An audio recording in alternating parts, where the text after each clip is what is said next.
Hello everyone, welcome to my channel German Talks. I hope you're doing safe and excellent as always. In the world of government contracting, it's a different world. And today I have Richard Pennington to speak to me and us on the topic of federal procurement and how it differs from the enterprise driven procurement. Richard has over 35 years of federal and state public procurement experience as an attorney and as a former Colorado State Procurement Director. Richard teaches and assists with curriculum development for NIGP, the Institute for Public Procurement. He is co-author of the 2023 edition of the NIGP Legal Aspects of Public Procurement and author of Seeing Excellence, Learning from the Great Procurement Teams. He is the 2020 recipient of NIGP's Distinguished Service Award. Welcome to my video, Richard. How are you doing? I'm happy to be here. Yeah. Well, many times we see this, that the government procurement is considered as a very mystical contracting vehicle. So can you please shed some light that how does, like, if you can tell, what is government procurement to a completely naive guy? Yeah, and just to put this in context, I had federal experience, but most of my recent experience has been in state procurement in the United States, and then some local government procurement also. So,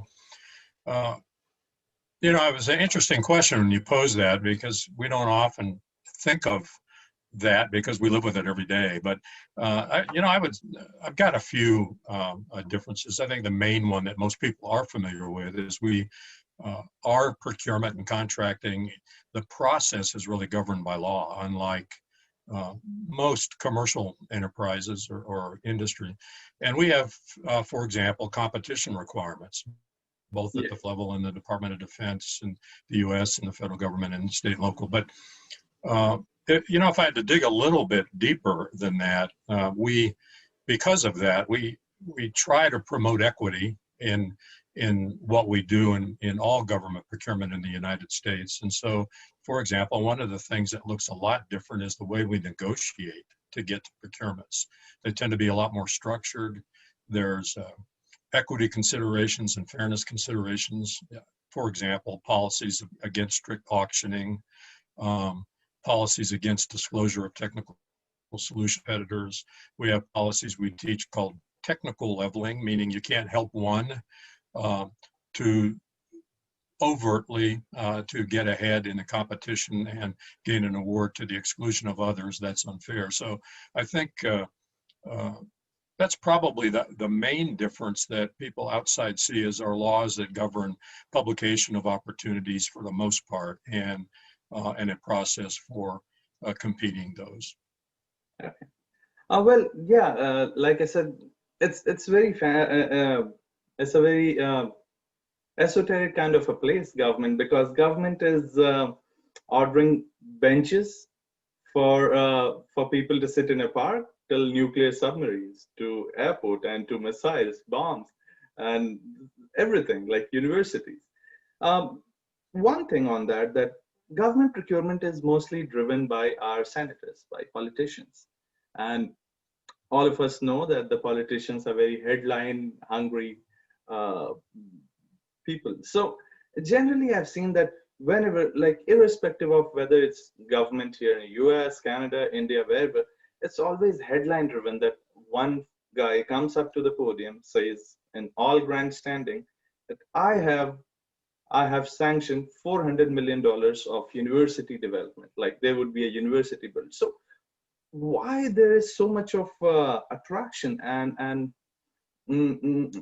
addition to fixed price contracts in the government parlance? You mean why there is so much attraction to fixed price? Yes. Well, I've got to say, I think that's changing a little bit. I mean, I think I saw in your last event that you had with a professor from Leeds University, you brought up the topic of Agile, for example. And I know agile contracting is getting away from what we call firm fixed price contracting. So it is moving somewhat. But I think that the main reason that we probably have a preference for fixed price contracts is, first of all, it was in the law until about 10 years ago that there was a preference for sealed bidding, and sealed bidding generally leads to fixed price contracts. So that was one reason for it. That type of contract, at least for non-complex requirements, is easier because you define the requirements, and what you get back from the supplier is essentially a price. It's easier to source, and some would say, probably naively, it's easier to administer because they're expected to be contracts with a more defined sort of requirement and easier to administer in terms of contract administration. So I think those things go together for that, but it's changing. I mean, we are now having to realize that, especially in information technology, which is something I've written about in the book a little bit, we often don't have clear requirements. The second thing is even though we think we have clear requirements, sometimes we state them incorrectly. Sometimes governments don't even understand their own business processes. Yeah. And from what I've seen research that suggests that even if you set aside challenges with disputes and bad contracting, requirements change about 4% a month just because they change, and so that just isn't amenable really to fixed price contracting the way that we typically know it. So I think that's that's moving aside a little bit. Yeah. And Richard, even to the headlines test, we like just the headline is that this politician comes up and says, the education minister, I'm sanctioning $400 million for this huge university, and the university is going to be built in next 10 years. At the end, after 2 years, the opposition guy comes and that there are huge cost overruns. So maybe this is one of the perils of the fixed bid contracting, and you're saying now it's.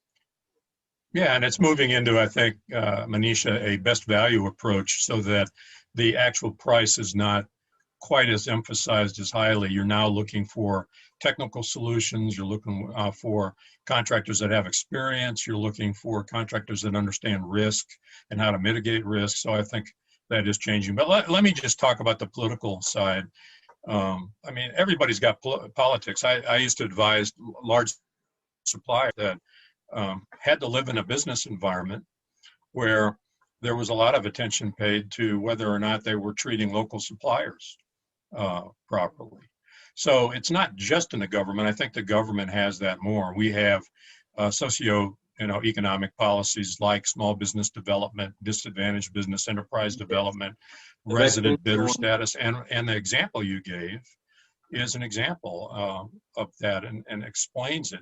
Universities need fundraising, and fundraising need to treat the people that are potential donors properly, and oftentimes those are people that are in the local area. So there is political pressure, I think, to try to treat the resident bidders, fairly in that community, even in cities and counties.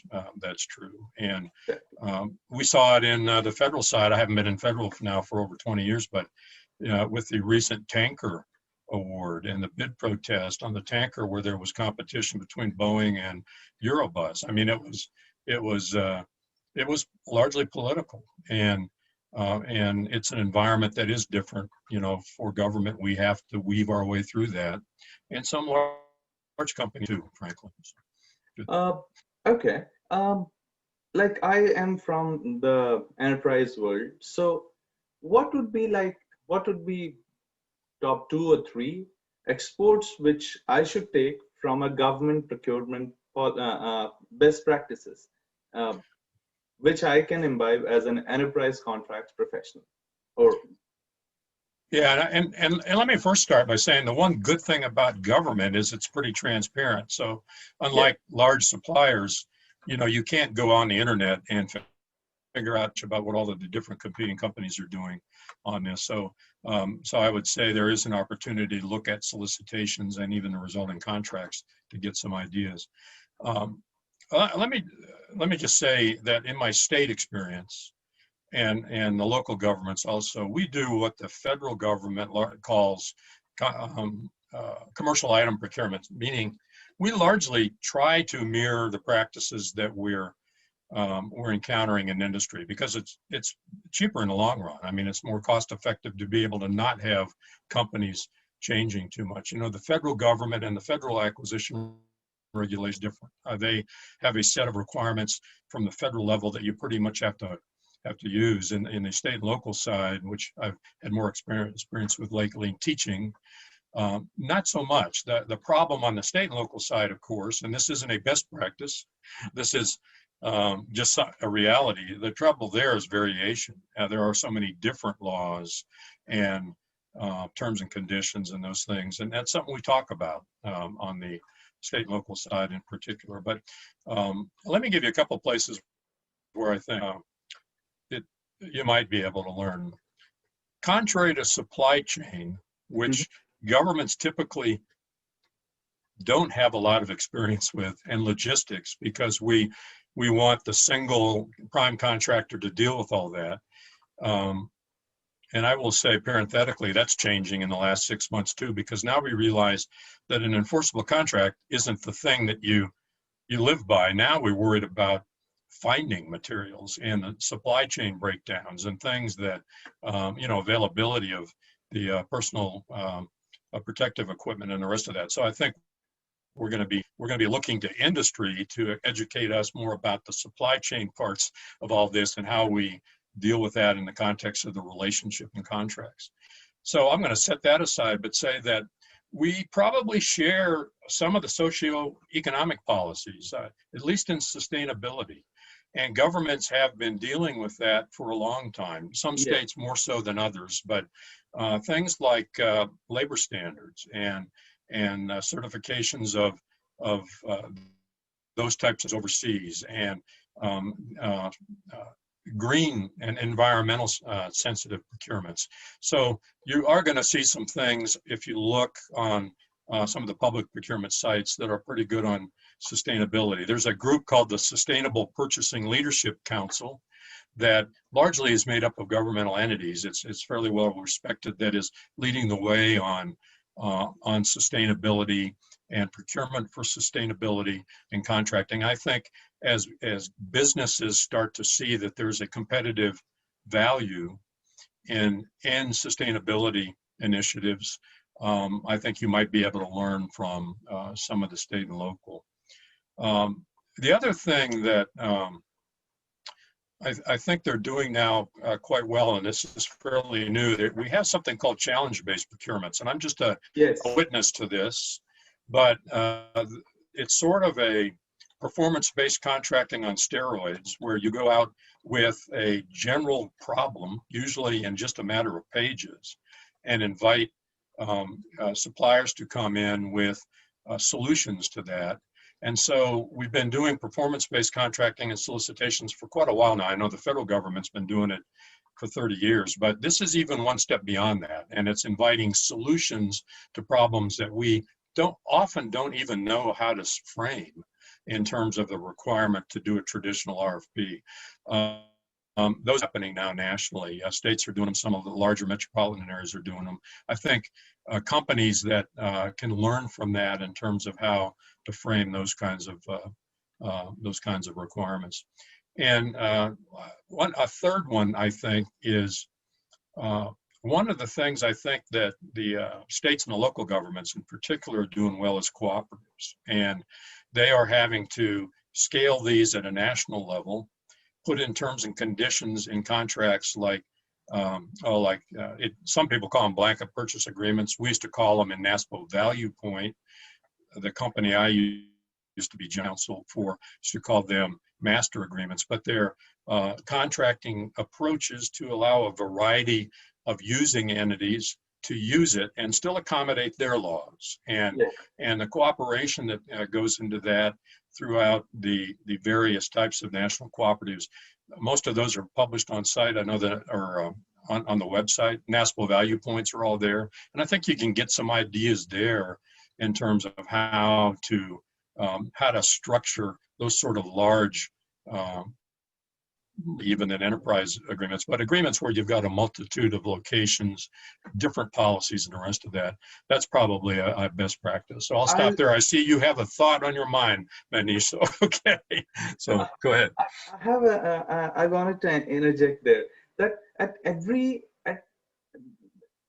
even before the contract is awarded, there is a whole bunch of statute and then a government policy. And then policy can differ from the county level or state or federal level. And that is what is one of the major thing which sets apart the government procurement to the enterprise procurement. Although few of the bigger giants, they have their own procurement policies, but it's just not thinkable that everyone would be adhering to that. One of the things of which I am fan of is the word which we use in the government procurement is empanelment vendors. So empaneled vendor, like for this particular work, these are the 7 vendors which are empaneled, or these are category A vendors, B and C. So in order to graduate from B to A, you have to do something which can be imbibed maybe more in the enterprise sector from the government. What do you say? Yeah, well, I think that's true. And I think there's fewer of those kinds of programs in government right now.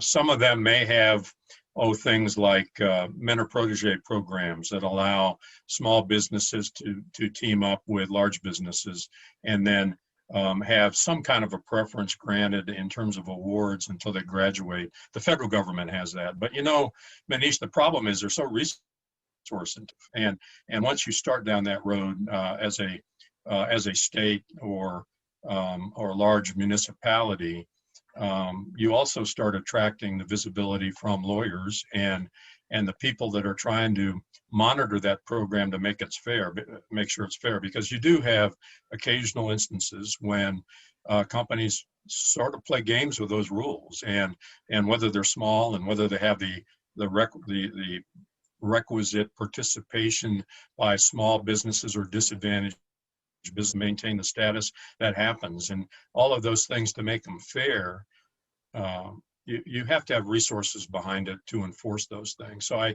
think that's still kind of unusual. I think some of the larger states have that, but it is something I think that we can learn from enterprise. Now there are segments in the government market that have that. Transportation, for example, most state transportation departments have similar things like that start to have preferences to certain kind of entities. They have graduation out of statuses based on size and other considerations. But in my experience in the last 20 years with states, primarily, it is a resource issue for the other types of segments like IT, other things other than pure transportation.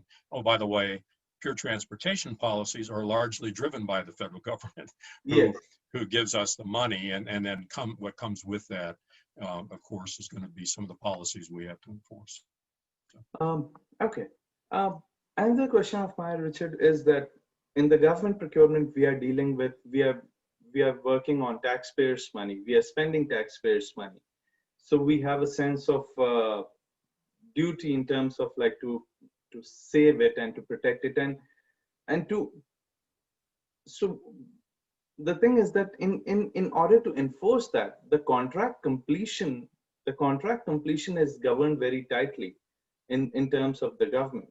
But in the enterprise level contracts, often the enforceability is something which I think the commercial contracts can learn from the government, and more so because government has the penal authority. It can prosecute someone. Government has the final word. So don't you think that the enforceability of the contract in the government is better than commercial? And if yes, what can I learn from this enforceability action in the government contract? That takes some thought, because as I mentioned before, especially in the state and local side where you've got some limited resources. We tend to use commercial practices in contracting. And my experience was I had one of the few construction disputes that was litigated in Colorado when I was with the Attorney General's office that actually went to judgment. So I think the pressures on governments to not just enforce, but also to try to see both sides of a dispute, enter into negotiations, alternative dispute techniques, and the rest of that, I think are there just like in the commercial world. And frankly, I never saw what I would call an advantage on the government side. Maybe in the federal side, because they had some heavy hitters, that was the big elephant in the middle of the room. But I think on the state and local side, I probably didn't think that that necessarily the enforcement was an advantage, with one exception, and that is in a competitive environment in the government. One of the things we commonly evaluate for relative merit is past experience and demonstrated capability. And yes, and if you gain a reputation of being a sharp dealer, or as some of my colleagues used to call them, changes contractors that would exploit every ambiguity in a specification with a change order request, not bring it up prior to the solicitation, and then try to do what we used to call, quote, get well on changes, end quote. You gain a reputation for that, and people try to find ways, I think. I mean, it's just natural not to have to do business with those folks. So to the extent the governments talk to one another, I think the reputation spread pretty quickly if you're in that kind of business. But from the pure question of whether you have more power, or from a contract enforcement perspective, I probably never exactly saw that, at least in my time as an attorney, even as a purchasing director in Colorado. Like I'll give you an example. I'll throw an example. You are a company. You are an oil company. You have got a contract from the government ABC, and you end up in like a massive oil spill, like maybe 1 million barrels of oil you have spilled up in the Atlantic Ocean or wherever. Now you cannot run away because you are having exploration rights from the government of whatever country. So, but in the general enterprise level contract, the other guy may invoke like 10 types of different things and doctrine of frustration or impossibility and things like that. But in the government, it's like the stone jacket. Like you just cannot veer around.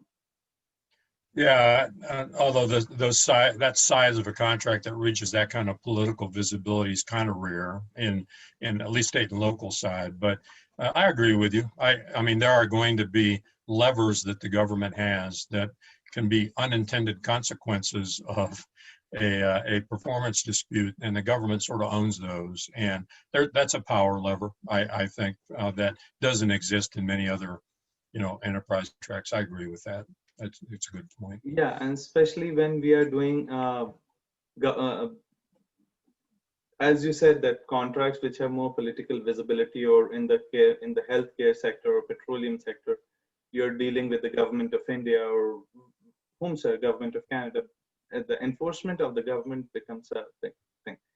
Yeah. Another thing, Richard, I want to ask that whenever I, like in my whatever small or big experience with the government contracts, that there's nothing like redlining in a government contract. It's all like, this is what it is. You sign it or leave it. It looks fancy because you don't have much authority on that. So don't you think that this is something which can be brought into, exported nicely in the commercial contracts to a degree? Yeah, I have I used to be a member of ISM, International Supply Management Organization, and I recall we have our rules on fairness and competition fairness. And when I would talk to my colleagues on the commercial side, they would say, well, it's all really down to supplier ethics. I mean, how you treat your supplier.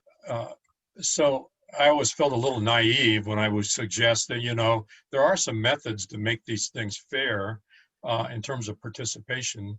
and they would smile at me sometimes, and I would hear people say, well, that's all true, but the supplier at the tail end of this would say, but they're going to come down and they want a price. I mean, they want you to reduce pricing. There's a way they treat people. So I can't speak to that too much. I've never been on that enterprise side, but yeah, I think there's something you can learn.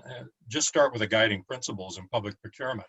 You know, we're trying to have equitable involvement, fair and reasonable pricing. We want good quality. I mean, those are the underlying principles. But I think you've come up, you've hit on a good point, actually, Manish, in terms of learning from the federal sector. But Like, we also work in a political environment, though, that also kind of monitors that whole thing. I mean, one of the we have bid protests, for example. One of the big differences between our practice and most commercial companies is you can't go to court and sue anybody for failure to follow the regulations or what your internal policies are in awards.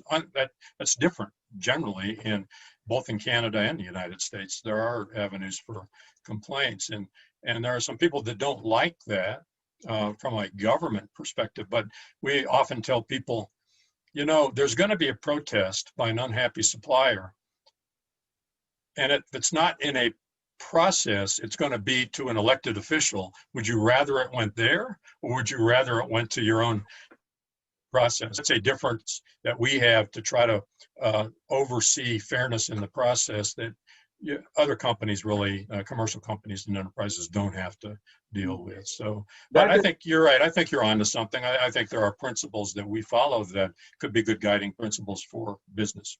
That is something which definitely an enterprise, like the enterprise world, can definitely imbibe, like dealing with minorities, aborigines, women-owned enterprises, veterans, and so on and so forth, small businesses. But what I was alluding, like, for example, you're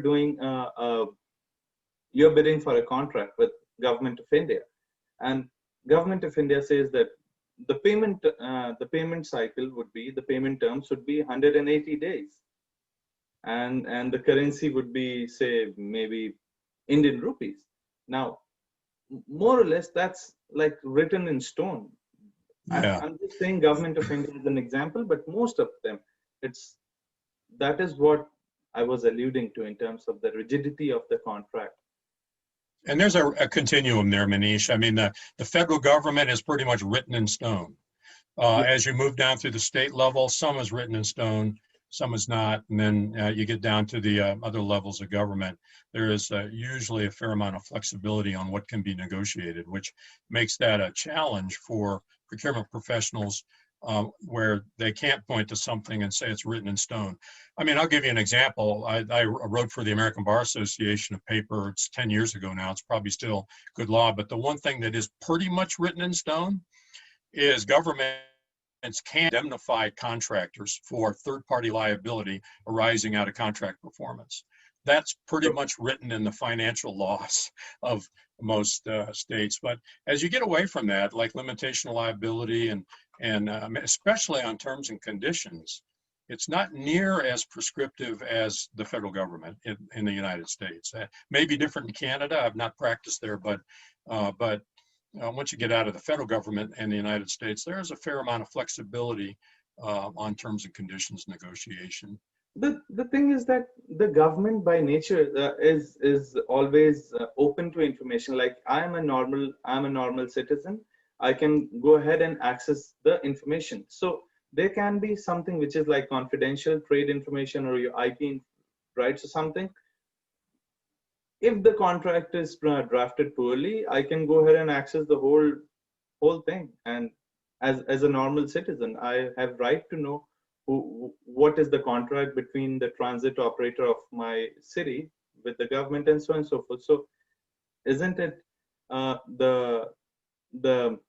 the rights to know statute, which is there in most of the countries, is also one of the things by which the information. Yeah, I mean, yeah. So you've actually, it's funny, I'm so close to this, I don't really always imagine the things that people worry about, but the open records and open meetings and laws and Freedom of Information Act laws exist everywhere. The federal government has its own that applies to all federal agencies, and then the states have their own too. So you're dealing with 50 differences that they generally apply even to the local governments inside the states. But that's a great example. Just a story. I was looking at a cooperative procurement at one time, and we went and talked to attorneys in the state of Florida. Okay. Now, we know how to navigate issues of confidentiality under the Open Records Act requests. Yes.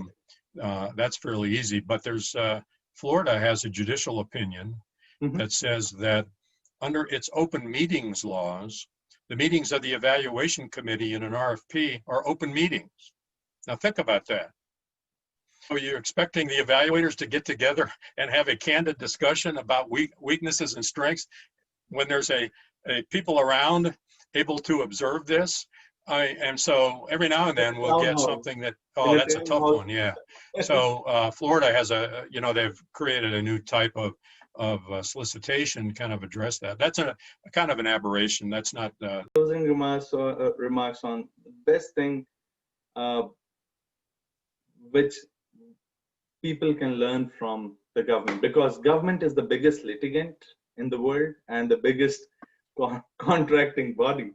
Yeah. So if well, I mean, what I always tell people in training and when I did advice was read the contracts.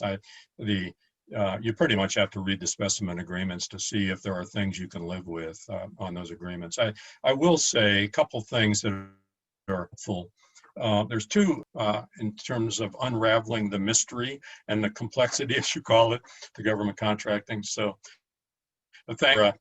thanks for the invitation, Manish. I appreciate it. Well, on that note, thank you very much. It was a very wonderful discussion, and thank you for your time, Richard. Okay, thank you. Bye.